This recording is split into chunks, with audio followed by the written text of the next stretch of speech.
the people of God. Thanks be to God. Before I begin my sermon, I want to give you a little fair warning. I'm going to be talking about sexual assault today. I'll be talking about Brock Turner, the student from Stanford University. And if this causes anybody any discomfort, you may talk to me after the service. If you feel like you need to go, I understand why. For the last 2 weeks, I've been following the story of the former Stanford University student Brock Turner. You all know who I'm talking about? And if you don't, some of you may have heard of him. In January 2015, as a freshman, Brock was caught by 2 other students sexually assaulting an unconscious woman behind a dumpster. He ran away and would have gotten away if these 2 bystanders who had not tackled him, chased him down, tackled him, and waited for the police to bring him in. Just this week, he was convicted of 3 counts of sexual assault and was sentenced to 6 months in jail. Now, he will only serve 3 months in jail. He actually gets out on September 2nd. He only reported yesterday to jail. Now, one reason the story made national news was that his victim wrote a letter to the court that has been widely circulated on BuzzFeed.com. Another reason is that many perceived that the sentence against him was a little too light, and that Brock's father, when he wrote a letter asking for leniency, really that letter was so tone deaf when it came to the needs of the victim. Now, I want to say, as a pastor and as a former campus minister, even as a man, before I even heard my call to ministry, I have consoled many people who were my friends, and people who were my congregants, people who were the students I worked with, who had been sexually assaulted. Now, in a million years, I know for myself that I would never do something like this, even if I were under the influence of drugs and alcohol. My experiences of working with victims has shown me that there is a great inequality that we have done and when it comes to dealing with sexual assault of women and men. I was raised to believe in the equality of men and women and the value of all people, no matter what their status, whether their gender, their race, their educational status, or even their economic status. And yet I've also seen the disconnect between the words that we say as a culture. We say, hey, we don't agree with this, we think it's wrong, and yet how it is treated when it does come up in our different places of our world. Now, I speak about this because sexual assault is not about sex as much as it is about power. It is the power to dominate and take advantage of another. It's not really as much a sexual act as it is about controlling somebody else. The thing is, power is at the heart of the gospel lesson we hear today. Now, shortly before Easter, a couple of months ago, I preached about John chapter 12. And there was a story in there about a woman who anointed Jesus' feet with oil. And anoints in the house of Mary. It's actually Mary, the sister of Lazarus, who anoints his head in the Gospel of John. And it shortly happens before he goes to the final supper and is crucified on the cross. The stories in other Gospels of Matthew and Mark also refer to a place in Bethany and a time when Jesus' feet or head are anointed with oil.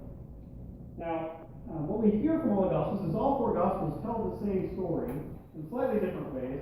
What we can probably assume is that there was something that happened in Jesus' life, some oral history that got passed down to the Gospel writers about Jesus being anointed with oil by a woman who came in interrupting some sort of dinner party or something.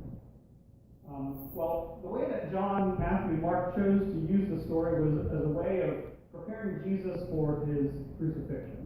And so they see it in those theological terms, that Jesus is getting ready for dying on the cross.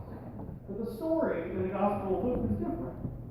For one thing, all the other accounts of this story come at the end of the Gospels, of Matthew, Mark, and John. But in the Gospel of Luke, this happens really right in the middle of Jesus' work in the world. And he's not in Bethany, but he's in Galilee, which is the place of all his teaching and his miracles and his calling of the disciples. In Matthew and Mark, the Simon that is mentioned, the place where Jesus goes to have dinner, was a leper, whereas in the Gospel of Luke, Simon is a Pharisee. So you can see there's another difference in the story there. So now that we've established that the story of Luke is different from all the other gospel accounts, let's spend a little time understanding why this is important for us. Now, as I mentioned earlier, this is a story about power, but it is also a story about love, about forgiveness, and about hospitality. In the Gospel of Luke, we hear opponents to Jesus often throwing out the complaint that Jesus is hanging out with tax collectors and sinners way too much. In fact, that's the one thing that they say, why are you just hanging out with all these tax collectors and sinners and hanging out in the bars and eating with them at their houses? You should not do that. If you were a religious leader, you would know the type of people that you're hanging out with.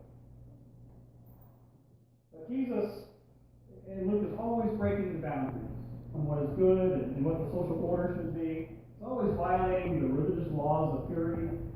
And yet in this instance, Jesus is eating with Pharisees. And it's not the only time that Jesus eats with Pharisees in the Gospel of Luke. There are two other times in chapter 11 and chapter 14 where Jesus is invited to the home of a Pharisee and he's eating dinner with them.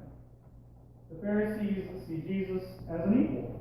They are genuinely interested in hearing what he has to say. Unlike the Gospel of Matthew, where the scribes and the Pharisees are constantly trying to trap Jesus and his words, in this Gospel, the Pharisees are just merely puzzled about why Jesus would act the way he would. So I want you to picture this scene with me, or kind of think about the Middle East and how you would eat around a table there. You see, the tables weren't as high as our tables. They'd be only about 6 inches, 8 inches off the ground. And the way you would sit is that you would have your elbow out, and you'd be kneeling on your elbow. Your feet would be behind you, and you'd use your right hand to eat. And you'd just sit around, you'd kind of lay down, reclining around the table. So your feet would be behind you. And so it's no surprise that a woman could come in and touch Jesus' feet and clean them with her hair, because that would have been a natural thing to do. You really couldn't approach him from the front because you're out behind him. Now, the eating area would be up in a large courtyard. The way that a Middle Eastern house was set was that you have your bedrooms on the outside, and you have an open-air courtyard in the middle, a place where you have your garden and other food, and you have your meals out there in the common area. The eating area would have probably an avenue going right through a hallway into the street. You keep your doors open and have a cross breeze. So in some ways, even though this is a private dwelling, it's really kind of a public space that people could come in off the street. Now, I say that in part because when you think about having dinner guests or a dinner party, right, especially if you watch Downton Abbey, you think of like 4 different doors that have to be opened and enter into before you get to the people who have any consequence, right? And you have servants who keep people out. That's not what this type of meal is in the Middle East. But I have to say, being a house of the Pharisees, there would probably be an expectation that women would not be coming in to interrupt the meal. They'd be behind the scenes. They'd be out of sight. There'd just be the males around the table having dinner. So it is a scandal when this woman appears. And what is more scandalous is that her hair is loose and is hanging down. And what's even more scandalous than that is that she kneels at Jesus' feet and is weeping uncontrollably. Everything that you can say, wow, this is really out of the norm. Well, just imagine for me if somebody came in here, knelt at my feet, started weeping and put oil on my feet. You know what would happen? About half of you would be texting my DS asking me, why is this woman in my church? And we need to remove our pastor. Something's wrong going on, right? And people would be a little concerned, wouldn't they? One of my wags at 8 o'clock told me, no, it wouldn't be keep the RV, the trustees complaining about how to get the oil off the carpet. Jesus knows that we are readily able to pass judgment when something really strange happens, right? And he knows, it's like he knows what Simon is thinking. We have this aside in the Gospel of Luke where Simon says in his head, oh, if Jesus only knew what kind of woman this is, if he were truly a prophet, he would know the type of woman this is. And he wouldn't let her do this. It's kind of the unsaid thing that goes on even further. So Jesus speaks to his host, to Simon, and tells him a parable. And he says there are 2 debtors, and one is forgiven a great debt, and the other a lesser debt. Which one would love the person who forgave that debt more? And Simon says the one who has the greater debt. And Jesus compares that parable. He just takes this unnamed, anonymous woman and points to her and says, well, what do you think? She knows that she's a sinner. She knows that she needs forgiveness. And I'm going to forgive her even though she doesn't even ask for it. And you know what? She has loved me even greater than you have. And then it goes on to this idea of hospitality. Now, one thing in the Middle East at this time, and even now, to offer somebody a meal is a great sign of hospitality. You even bring your enemies in to have a meal with you before you go to battle. I mean, it's really a part of, that's what a Middle Eastern hospitality is. And so, Jesus is invited to this Pharisee's house, and yet he points out the ways that the host has failed. You did not greet me with a bowl of water for me to wash my feet. You do not kiss me and welcome me with into your household. You do not bless me with oil to send me on my journey as I leave today. And yet this woman, all she's done is bathe me with her kisses and wash my feet with her hair, and she's blessed me with ointment. What was more scandalous? That she came in and did that, or the fact that you didn't even offer me hospitality? So here we have the powerless, an anonymous woman given power. In the Gospel of Luke, it's often the outsiders who understand who Jesus is and recognize what he's about. It's always those on the fringe of society who are mistreated by the rest of society, the poor, the lepers, the widows. These are the ones who are lifted up by Jesus. And these are the ones who see him as the Messiah. And yet it's the religious leaders, it's the ones who already think they have it all together who don't understand who Jesus is and what he's about.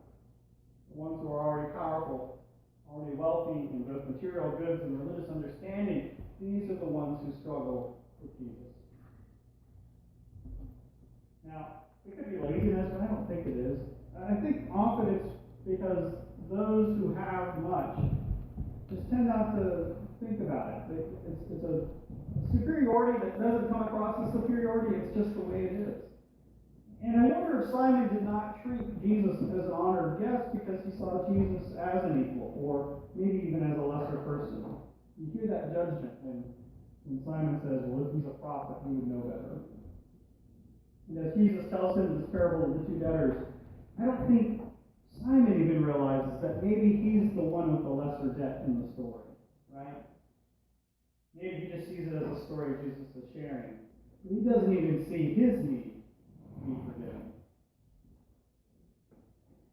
Now, I woke up this morning and I was dreaming about my sermon, which is kind of scary. Okay, because, whatever. Think about it, it's usually I get in front of the church and hopefully they'll listen to what I have to say and not fall asleep.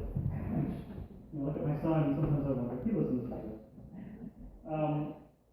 And I realized that there is a moment of time each month when we scandalize each other and we scandalize this church. And that's in our communion. We have our prayer of confession that we say out loud, and then there's this moment when we are together in this one place, and all of us are silent, and we are all praying our prayers of confession. And who knows what's going on in your heads? I know what's going on in my head, and I know how I need forgiveness. And I try to feel that forgiveness from God. And there's that moment when we say the words in the name of Jesus Christ, you are forgiven. And then you turn to me and you look at me and say, in the name of Jesus Christ, you are forgiven. And isn't that scandalous? To know what we're forgiving each other for. We don't know what we have a social convention where we don't share our deepest, darkest thoughts with one another, right? And yet if people knew what was going on in our hearts and our heads, we would all be able to scandalize. And so, I think what I was thinking was how great a gift we have in our church to be able to have this time of communion when we are able to be forgiven and to also forgive others. An acknowledgement that we are often not good people. We acknowledge that we've done wrong. We acknowledge that our sin has an effect on us and others. And what is it Jesus says in verse 47? He says to Simon, for those who are forgiven, who believe they have to be forgiven little, they love little. Right? And the opposite is true, right? Those who are forgiven much will love much. Because the more we understand that we are so far apart from God, the more grace we can offer to others. Right?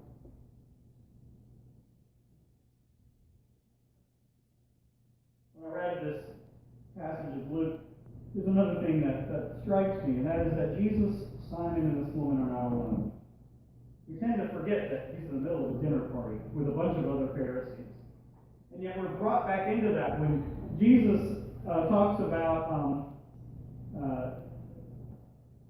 forgiving this woman's sins. He turns to a woman and he says, "Your sins are forgiven, go in peace." And all of a sudden, that's when all the other Pharisees speak up. It's like they've missed the point of everything else that came before. And they're more upset about the social conventions of this man being able to forgive sins, because it violates their religious understanding that only God forgives sins. And that's what they're scandalized about. They're not scandalized about this woman. They're not scandalized as much about judgment or about the story that Jesus has about these two debtors. No, they're scandalized about the fact that Jesus can forgive. Who is this who even forgives sins, they ask? What does that say about those who call themselves religious? Do we get upset at the wrong things, maybe? Do we get caught up in our own self-importance that we neglect to see the world-changing actions of God? And maybe we do. And maybe we're not aware of the grace that God gives us, or the need that we have to be forgiven for the sins we commit. Now, in our final few verses from this Gospel of Luke that we hear, the Gospel writer names a number of women who are prominent followers of Jesus. We hear the names of Mary Magdalene, Joanna, and Susanna. And these women have names. All too often in the Gospels we have a lot of unnamed, anonymous women, but these women are named. And we're even given the status of one. Joanna is married to Chusa, the head steward of Herod, which means that she has some sort of social mobility and social control and even some power. And these three women, along with the 12 disciples, have given their all to follow Jesus. What a wonderful message, isn't it? That women and men have equality in God's kingdom.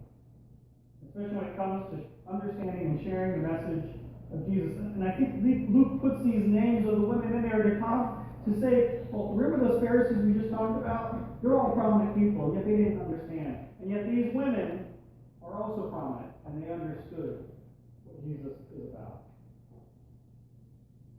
And we know another unnamed woman spoke out this past week, revealing the pain and the shame she felt when she was violated by another.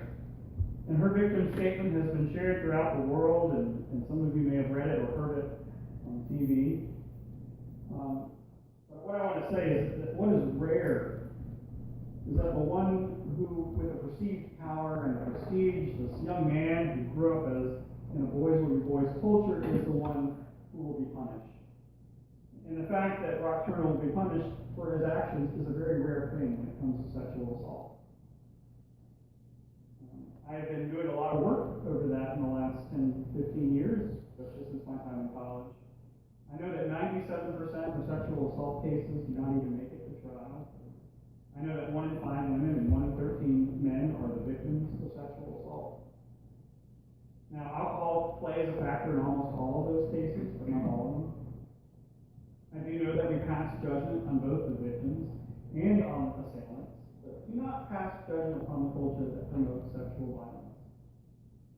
In her victim statement, the anonymous woman writes that the one thing that she is angry about Brock Turner is that he's never admitted that he is wrong.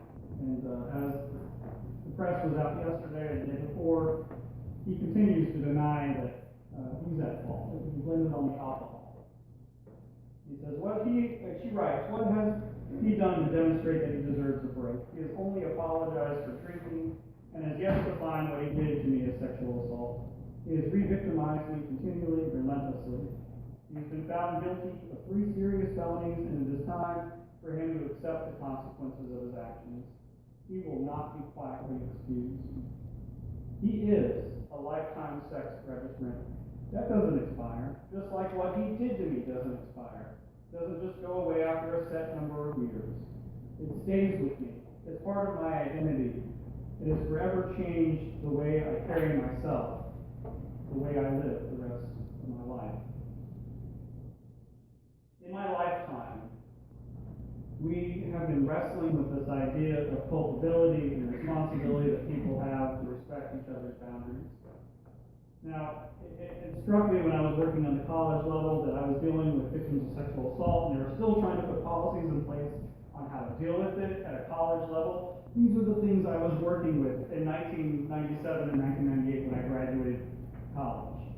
And even 15, 20 years later, they were still doing the same things I was trying to help my college figure out. And it frustrated me to think that we had to change our culture to help victims of sexual assault be able to speak aloud. But like I said before, sexual assault is not as much about sex as it is about power and control and privilege. So let us do more than just speak the words of equality. Let us be reminded that we are equal and that we ought to teach each other and our children and our grandchildren that we all deserve respect. Let us all view each other as people who have worth, despite our differences, despite our social rank, despite even our status as a regular churchgoer or the occasional visitor. Let us acknowledge that we do wrong, and that no amount of privilege or social status keeps us from meeting God's forgiveness. And let us treat each other with love. Let us have grace for each other, and let us ask for forgiveness, and let us be forgiven. And finally, let us know that those who are forgiven much will love very much. Amen.